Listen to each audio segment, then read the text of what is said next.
Class 12th biology की कक्षा में आप सभी का स्वागत है। Chapter number 8 human health and disease, मानव स्वास्थ्य तथा रोग के बारे में आपको समझाया जा रहा था।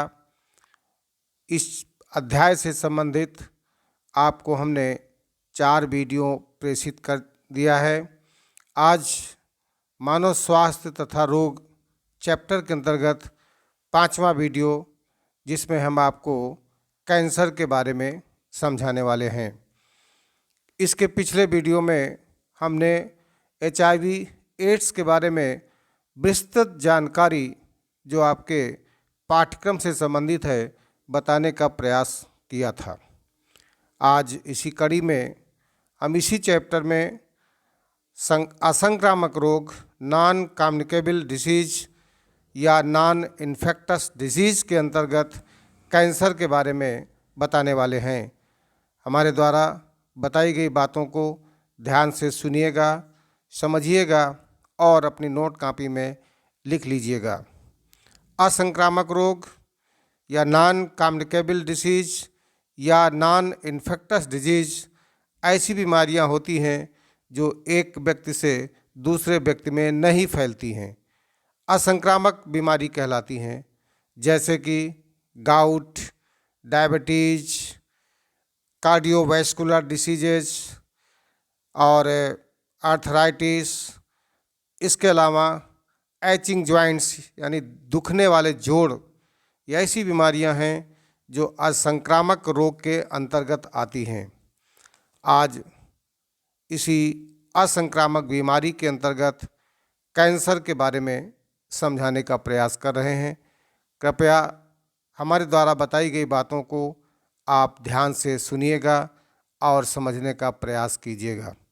कैंसर, आप सभी लोग कैंसर से भली भांति परिचित हैं।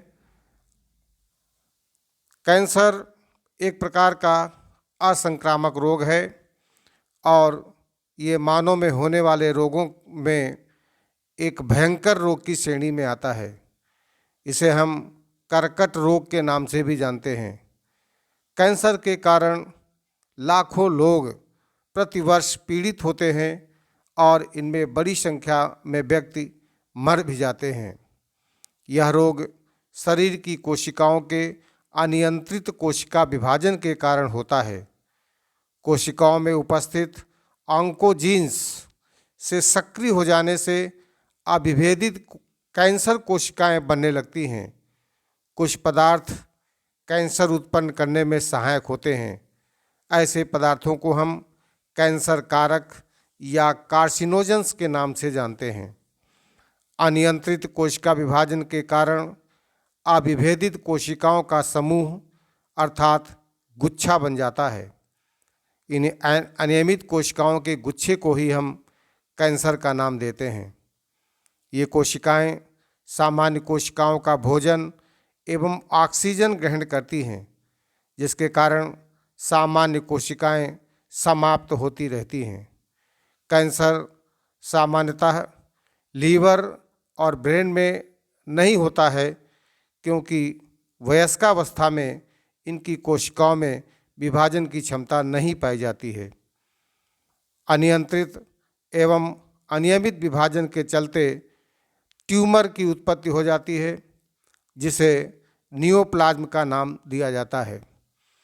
इस प्रकार से आपने कैंसर के बारे में जाना कि हमारे शरीर में कोशिका वृद्धि और विभेदन अत्यधिक नियंत्रित और नियमित होता है। कैंसर कोशिकाओं में यह नियामक क्रियाविधियां धीरे धीरे टूट जाती हैं। प्रसामान्य कोशिकाएं ऐसा गुण दर्शाती हैं जिसे कांटेक्ट इनहिबिशन या संस्पर्श संदमन के नाम से जानते हैं। इसी गुण के कारण दूसरी कोशिकाओं से उनका संस्पर्श उनकी अनियंत्रित वृद्धि को संदमित करता है। ऐसा लगता है कि कैंसर कोशिकाओं में यह गुण खत्म हो जाता है, जिसके कारण कैंसर कोशिकाएं विभाजित होना जारी रख कोशिकाओं का भंडार खड़ा कर देती हैं। इन कोशिकाओं के भंडार को हम ट्यूमर कहते हैं, या हिंदी में इसे अर्बुद का नाम दिया जाता है। अब ट्यूमर दो प्रकार के हो सकते हैं। ट्यूमर दो प्रकार के कौन से हैं? पहला कहलाता है क्षुद्र ट्यूमर या बेनाइन ट्यूमर, और दूसरा कहलाता है दुर्दम ट्यूमर या मैलिग्नेंट ट्यूमर। क्षुद्र ट्यूमर क्या होता है? ये संयोजी ऊतक से घिरे होने के कारण एक ही स्थान पर रहते हैं, शरीर के दूसरे भागों में नहीं फैलते हैं तथा इनके कारण मामूली हानि होती है। तो क्षुद्र अर्बुद या बेनाइन ट्यूमर ऐसे ट्यूमर जो अपने मूल स्थान अर्थात जहाँ पर बनते हैं वहीं तक सीमित रहते हैं, शरीर के दूसरे भागों में नहीं फैलते हैं, जिसके कारण इस प्रकार के ट्यूमर से मामूली क्षति होती है।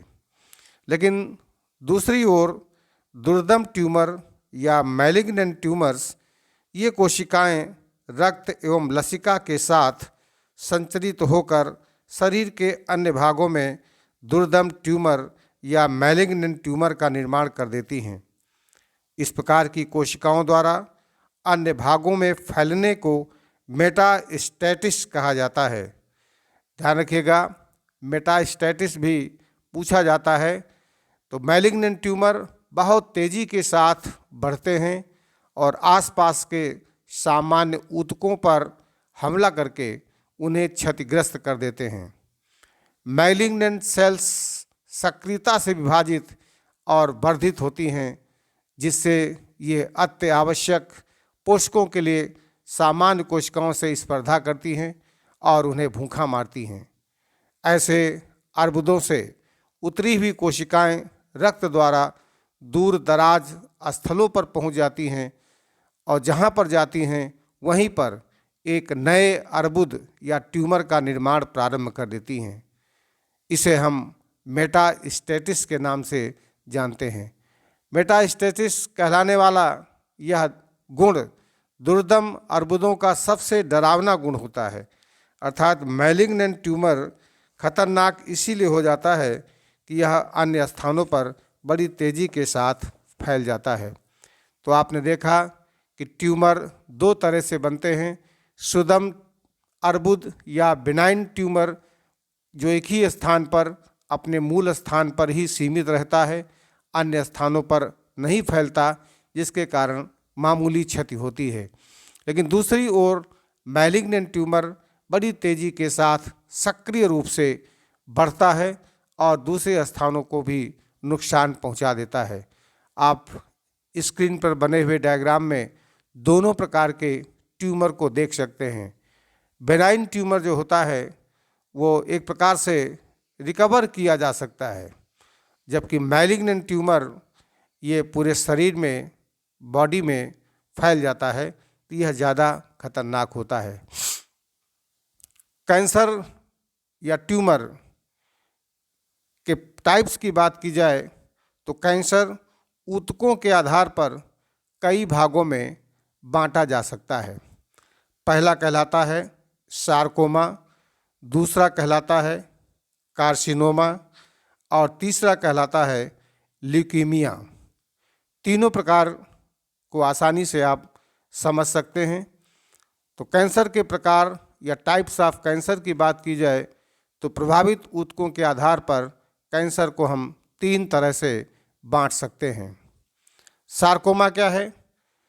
दुर्दम वृद्धि भ्रूणीय मीजोडर्म उद्गम के ऊतकों में होती है, इसे हम सार्कोमा कहते हैं। जैसे अस्थि कैंसर, लसिका गांठों का कैंसर और संयोजी ऊतकों का कैंसर तथा पेशियों का कैंसर सार्कोमा के अंतर्गत आता है। अर्थात यह मीजोडर्म से उत्पन्न ऊतकों में ही होता है। दूसरा आता है कार्सिनोमा। कार्सिनोमा, इसको भी आप ध्यान से समझिएगा। सार्कोमा और कार्सिनोमा यह कैंसर जो एक्टोडर्म उद्गम के ऊतकों से होता है।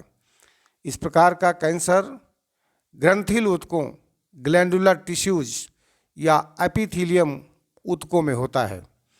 तो दोनों में ये बेसिक डिफरेंस है, सार्कोमा में और कार्सिनोमा में। ऐसा कैंसर जो एक्टोडर्म उद्गम के ऊतकों में होता है कार्सिनोमा कहलाता है, जैसे त्वचा का कैंसर, फेफड़ों का कैंसर, स्तन का कैंसर, आमाशय और अग्नाशय का कैंसर कार्सिनोमा श्रेणी के अंतर्गत आता है। तीसरा ल्यूकेमिया कहलाता है। इसे हम ल्यूकेमिया को लिम्फोमा भी कहते हैं। यह रुधिर की कोशिकाओं का कैंसर है, जिसमें अस्थि मज्जा की कोशिकाओं में अनियंत्रित प्रचुर उद्भवन के कारण शरीर में ल्यूकोसाइट्स, जिन्हें हम व्हाइट ब्लड कार्पसेल्स या श्वेत रुधिर कणिकाएं कहते हैं, इनकी संख्या में अत्यधिक वृद्धि होने लगती है। यह रक्त का निर्माण करने वाली कोशिकाओं का कैंसर है। इसमें WBCs, व्हाइट ब्लड कार्पसेल्स यानी श्वेत रुधिर कणिकाओं की संख्या सामान्य से बहुत ज़्यादा बढ़ जाती है। इसे हम ब्लड कैंसर के नाम से जानते हैं। तो कैंसर के प्रकार सार्कोमा, कार्सिनोमा और ल्यूकेमिया 3 तरह से हो सकते हैं।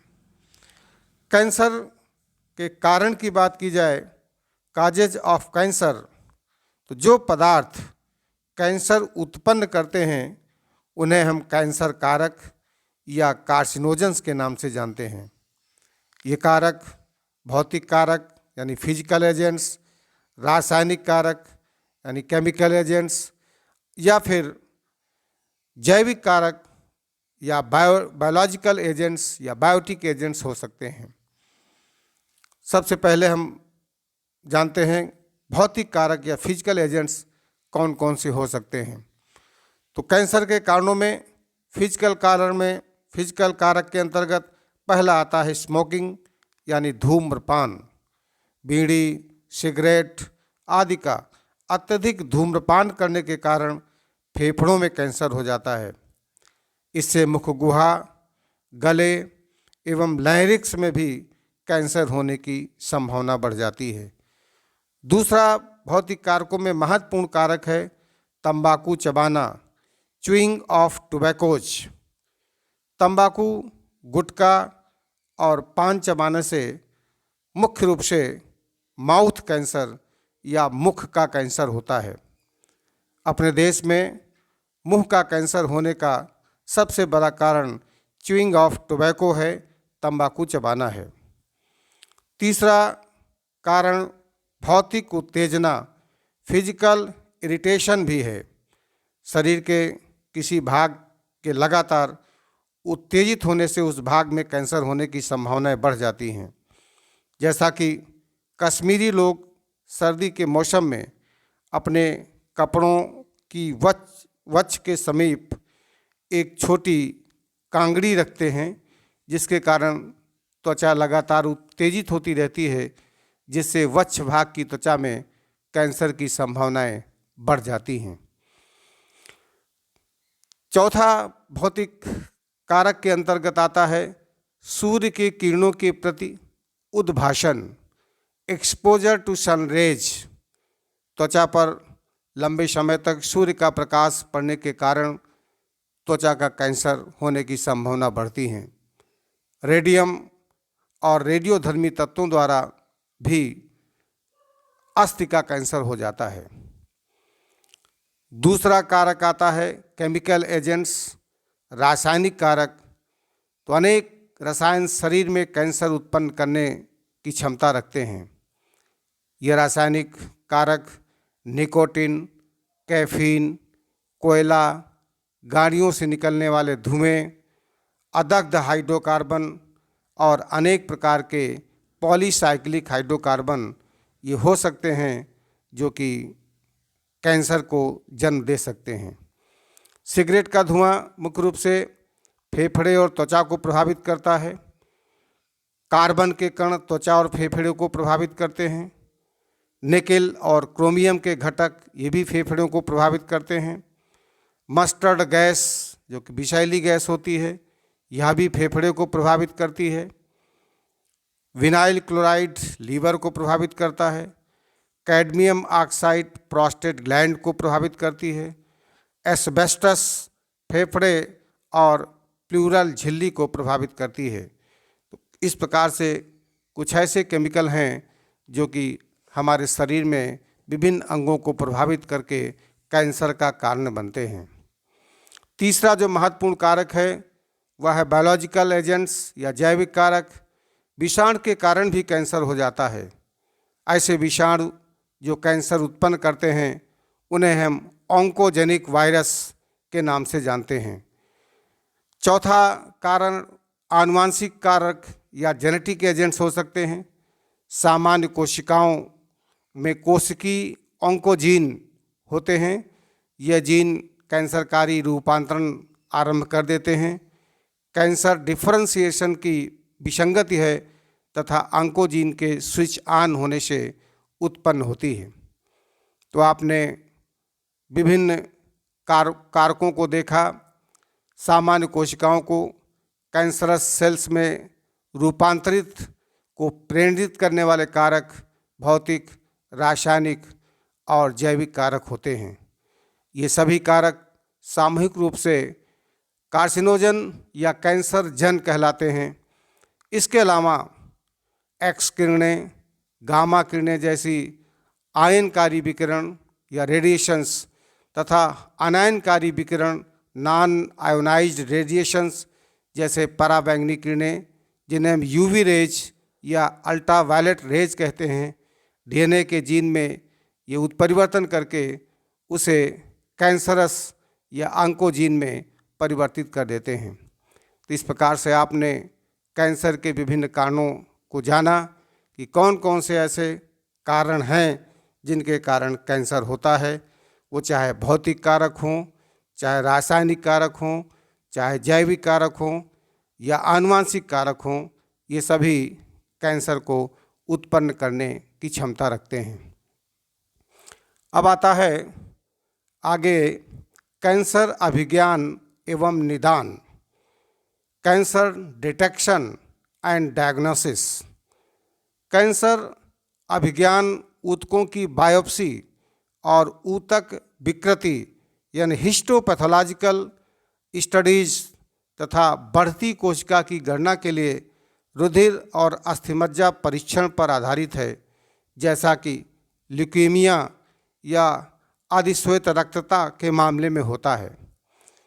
तो बायोप्सी क्या है? इसमें शरीर के जिस भाग में कैंसर का शक होता है या संदेह होता है उस भाग से एक टुकड़ा लेकर बहुत पतले अनुच्छेदों में काटकर अभिरंजित करके उसकी जांच की जाती है और जांच से यह पता चल जाता है कि कैंसर है या नहीं। इस प्रकार के परीक्षण को बायोप्सी का नाम दिया जाता है। दूसरा ऊतक विकृति यह हिस्टोपैथोलॉजिकल टेस्ट है। इसके अध्ययन द्वारा कैंसर का पता लगाया जा सकता है।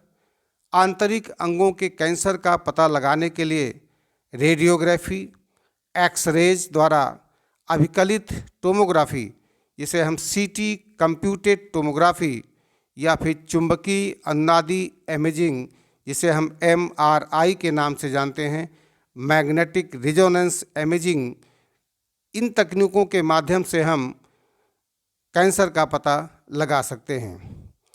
पीईटी भी एक इमेजिंग टेक्निक है और आजकल तो कैंसर की जांच में आणविक मॉलिक्यूलर बायोलॉजी की तकनीकों का भी प्रयोग किया जाता है। तो विभिन्न प्रकार की तकनीकों के माध्यम से हम कैंसर को डिटेक्ट कर सकते हैं, जिसको आपने कैंसर अभिज्ञान एवं निदान के अंतर्गत जाना। तो बायोप्सी, हिस्टोपैथोलॉजिकल ये ऐसे टेस्ट हैं जिनके माध्यम से हम कैंसर का पता लगा सकते हैं।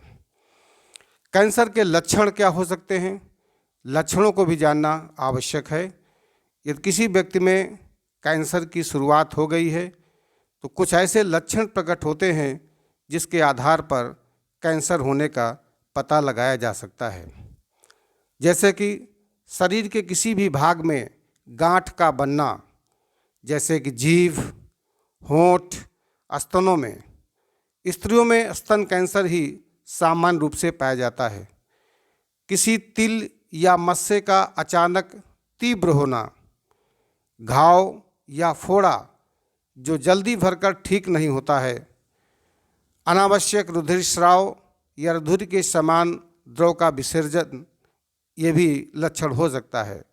शरीर के भार या वजन में लगातार कमी होना, भोजन करते समय निगलने या बोलने में कठिनाई होना, सामान्य आंतरिक स्वभाव या पाचन में कोई भी परिवर्तन होना और शरीर का हर समय थका थका रहना, ये कुछ ऐसे लक्षण हैं, कुछ ऐसे सिम्टम्स हैं जो कैंसर होने की तरफ आपको इशारा करते हैं। कैंसर का फैलाव कैसे होता है, स्प्रेड ऑफ कैंसर कैसे होता है? तो शरीर में कैंसर कई प्रकार से फैल सकता है। पहला, किसी स्थान पर कैंसर कोशिकाएं विभाजित होकर ट्यूमर बना लेती, गांठ बना लेती हैं, जो ट्यूमर आसपास के ऊतकों पर फैलकर उन्हें नष्ट कर देता है। कभी कभी कैंसर कोशिकाएं ट्यूमर से अलग होकर लसिका के माध्यम से शरीर के अन्य भागों में पहुंचकर वहां पर विभाजन प्रारंभ कर देती हैं। इन्हें मेटास्टेसिया या फिर द्वितीयक वृद्धि, सेकेंडरी ग्रोथ के नाम से जानते हैं। इस प्रकार के कैंसर का निवारण थोड़ा कठिन हो जाता है। यह सबसे घातक प्रकार का कैंसर होता है और अंत में इस कैंसर से रोगी की मृत्यु हो जाती है। अस्थिमज्जा तथा संयोजी ऊतक में उत्पन्न कैंसर कोशिकाएं रुधिर के साथ तेजी से शरीर के अन्य भागों में फैल जाती हैं। इस प्रकार से स्प्रेड ऑफ कैंसर या कैंसर का फैलाव व्यक्ति के शरीर में हो जाता है। अब बात करते हैं कि कैंसर का उपचार क्या है। कैंसर का प्रारंभ में ही अगर पता लगा लिया जाए तो इसके उपचार को बड़ी आसानी से किया जा सकता है, क्योंकि कैंसर का प्रारंभ में पता लगाना ही बहुत आवश्यक होता है।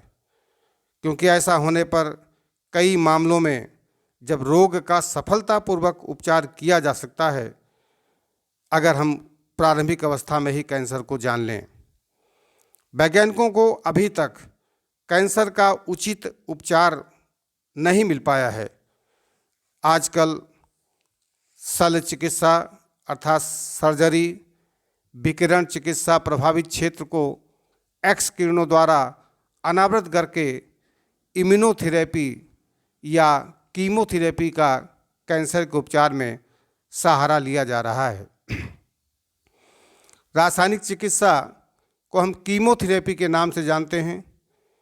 कीमोथेरेपी के अंतर्गत रासायनिक यौगिकों में उत्पन्न हुई औषधियों द्वारा इलाज किया जाता है। इनके शरीर पर कुछ दुष्प्रभाव भी होते हैं।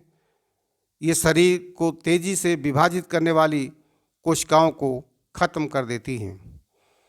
दूसरा, शल्य चिकित्सा या सर्जरी का उपयोग किया जाता है। इसके द्वारा कैंसर ग्रस्त भाग को शरीर से अलग निकाल दिया जाता है। कैंसर उपचार का प्रथम चरण आज भी सर्जरी ही है या शल्य चिकित्सा ही है। तीसरा आता है विकिरण चिकित्सा या रेडियोथेरेपी। इसके द्वारा रोगी के विशिष्ट अंग की कोशिकाओं को विभिन्न विकिरणों द्वारा कैंसरस ट्यूमर को नष्ट कर दिया जाता है। इस कार्य के लिए एक्सरेज या फिर रेडियो एक्टिविटी के अन्य स्रोतों का उपयोग किया जाता है। अगला उपाय आता है प्रतिरक्षा चिकित्सा इम्यूनोथेरेपी। वाई इंटरफेरॉन जैसे पदार्थ जैविक अनुक्रिया रूपांतरकारी बायोलॉजिकल रिस्पांस मॉडिफायर की तरह कार्य करते हैं। ये प्रतिरक्षी तंत्र को प्रेरित कर कैंसर वृद्धि पर अंकुश लगाते हैं। इसमें मोनोक्लोनल एंटीबॉडीज की भी सहायता ली जाती है। सदाबहार पौधे, जिसको आप सब ने देखा होगा, बॉटनिकल नेम होता है कैथरंथस रोजियस, या इसका दूसरा नाम भी होता है विंका रोजिया, से कैंसर के उपचार के लिए 2 औषधियाँ बनाई गई हैं। ये विनक्रिस्टिन एवं विनब्लास्टिन। याद रखिएगा, सदाबहार का पौधा जिसे हम वानस्पतिक नाम के रूप में कैथरैंथस रोजियस या फिर विंका रोजिया के नाम से जानते हैं, इस पौधे के माध्यम से 2 दवाइयाँ बनाई गई हैं। पहली का नाम है विनक्रिस्टिन और दूसरी है विनब्लास्टिन। ये दवाइयाँ हैं जो कि ल्यूकेमिया के उपचार में काम आती हैं। इसके अलावा व्हीट थेरेपी तथा गिलोय के रस को भी कैंसर के उपचार के लिए प्रयोग किया जा रहा है। कैंसर के उपचार में काम आने वाली प्रमुख औषधि सिस्प्लॉटिन एवं टैक्सोल हैं, जिनका उपयोग करके कैंसर को काबू करने का प्रयास किया जा रहा है। इस प्रकार से आज इस वीडियो के माध्यम से आपने असंक्रामक रोग नॉन कम्युनिकेबल डिसीज के अंतर्गत कैंसर के बारे में जानकारी हासिल की है। कैंसर क्या है, कैंसर से ट्यूमर बनते हैं, वो ट्यूमर कौन से हो सकते हैं, बेनाइन ट्यूमर, मैलिग्नेंट ट्यूमर, कौन सा ट्यूमर ज़्यादा घातक होता है। इसके अलावा आपने जाना कि टाइप्स ऑफ कैंसर, कैंसर के प्रकार क्या हो सकते हैं। तो पहला आपने पढ़ा कार्सिनोमा, दूसरा आपने जाना सार्कोमा और तीसरा आपने समझा ल्यूकीमिया के बारे में, जिसे हम ब्लड कैंसर के नाम से जानते हैं। फिर काजेज ऑफ कैंसर, कैंसर के कारणों में जाना कि ऐसे पदार्थ जो कैंसर उत्पन्न करते हैं उन्हें कार्सिनोजेंस या कैंसर कारक कहा जाता है। और ये कारक या तो फिजिकल एजेंट्स हो सकते हैं, भौतिक कारक हो सकते हैं, या रासायनिक कारक केमिकल एजेंट्स हो सकते हैं, या जैविक कारक बायोलॉजिकल एजेंट्स हो सकते हैं, या आनुवांशिक कारक जेनेटिक एजेंट्स हो सकते हैं। फिर आपने कैंसर के लक्षणों के बारे में समझा, कैंसर के फैलाव के बारे में जाना, स्प्रेड ऑफ कैंसर, और फिर ट्रीटमेंट ऑफ कैंसर। इस तरह से आज के वीडियो के माध्यम से आपने क्लास 12th बायोलॉजी में चैप्टर नंबर 8 मानव स्वास्थ्य तथा रोग ह्यूमन हेल्थ एंड डिसीज के अंतर्गत आने वाले समस्त रोगों के बारे में आपने जानकारी हासिल कर ली है। आज के लिए इतना पर्याप्त है। शेष अगले वीडियो के माध्यम से बहुत बहुत धन्यवाद।